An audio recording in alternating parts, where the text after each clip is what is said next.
Looking at cutting spending across the board, looking at national defense. I believe that we have an obligation as a country to provide for a strong national defense. It's in the Constitution. It's what government should provide. I would argue, though, that our defense is not being threatened, that our security, that our defense is not being threatened in either Iraq or Afghanistan. I would have been on record prior to us going into Iraq saying that, look, don't we have the military surveillance capability to see Iraq roll out any weapons of mass destruction?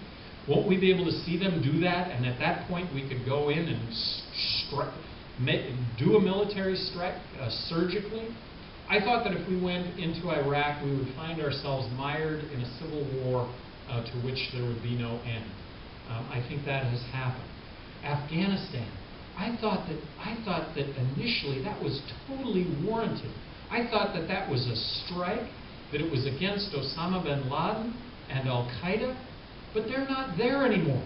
And as you know, this has now become our longest war on record.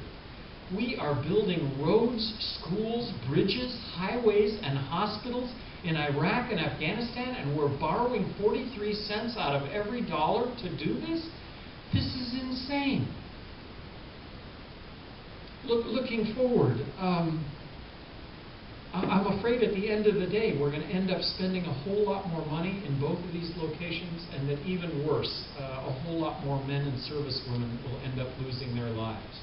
Out of the dollar that's being spent worldwide on military defense spending, 50 cents of that dollar is being spent by the United States, and we're 5% of the world's population.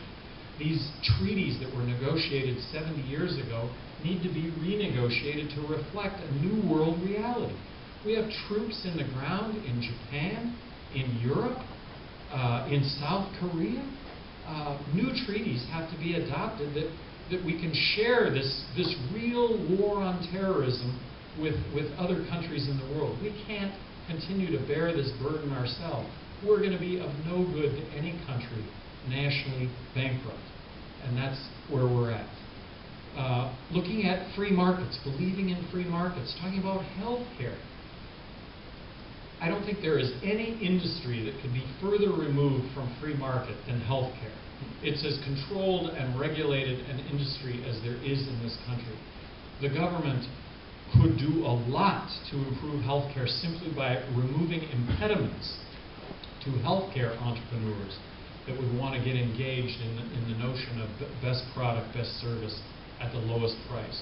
When this whole debate about health care started, I was envisioning, specialized clinics. Gallbladders are us. Gallbladder surgery for thousands of dollars as opposed to tens of thousands of dollars. We're getting on airplanes today to go to India to have heart surgery at tens of thousands rather than hundreds of thousands of dollars. The doctor's office, the hospital, is the only place we go where there's no advertised pricing. It's crazy. Why isn't there advertised pricing? I would have made a choice last winter when I cut my head and required $600 worth of stitches in the Taos clinic. Of course, I didn't know it was going to be $600. I'd have put Band-Aids over it rather than $600 worth of stitches. And in a competitive environment, you have to believe that there would be a cheaper way to do that. And we find ourselves engaged in a national debate over health insurance as opposed to just health care, pay as you go, methods to make it affordable as you go. Health insurance to me, I would like to have catastrophic health insurance, and I'd like to pay as you go, and I'd like to be able to shop as I go. And I think doctors, given the fact that 45% of everything they bill never gets collected on, I think doctors would probably appreciate pay as you go. They'd have to work a lot less to get the same amount of money. But we didn't see this happening. What we saw happening was health care for the nation that, in my opinion, just adds to this 43 cents on the dollar and drops 30 million more Americans on a healthcare system with no added capacity. As a matter of fact, decreased capacity because doctors are leaving the field, not entering the field.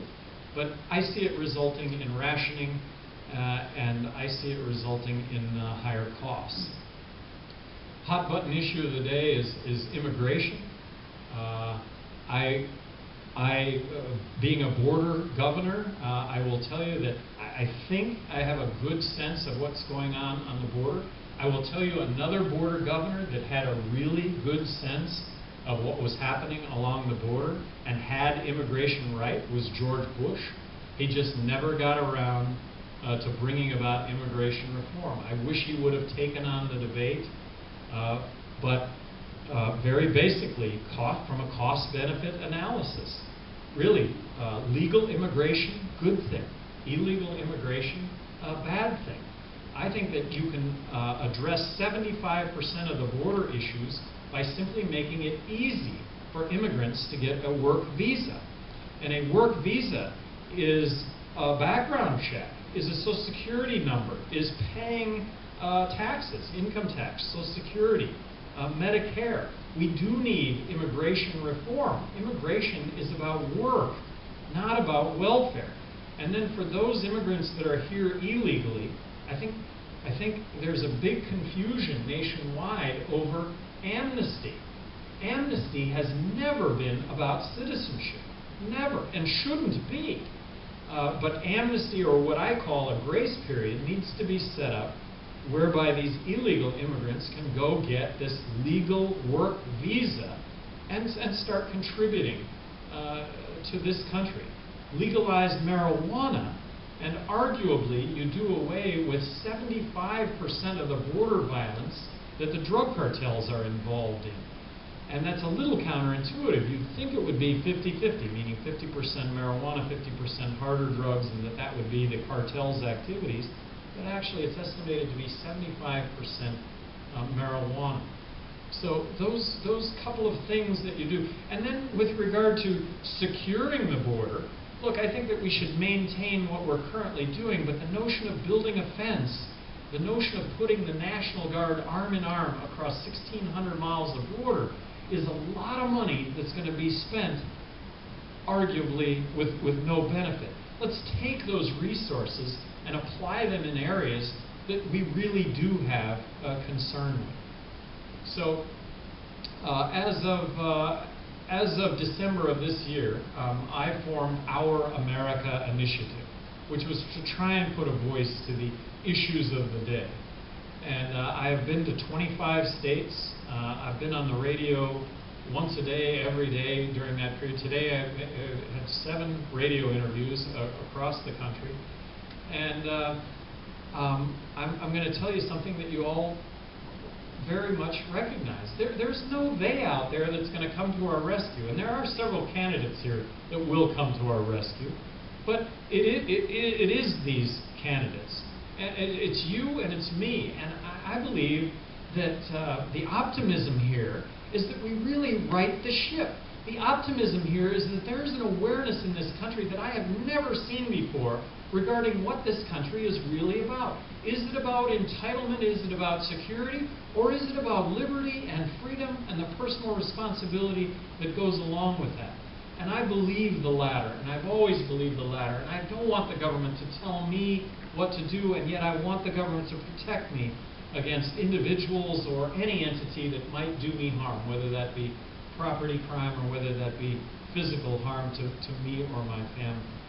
So I really appreciate the fact that you've taken your time to come out here and listen to what I've had to say. I would like to open it up to any questions, any comments, any insults that any of you want.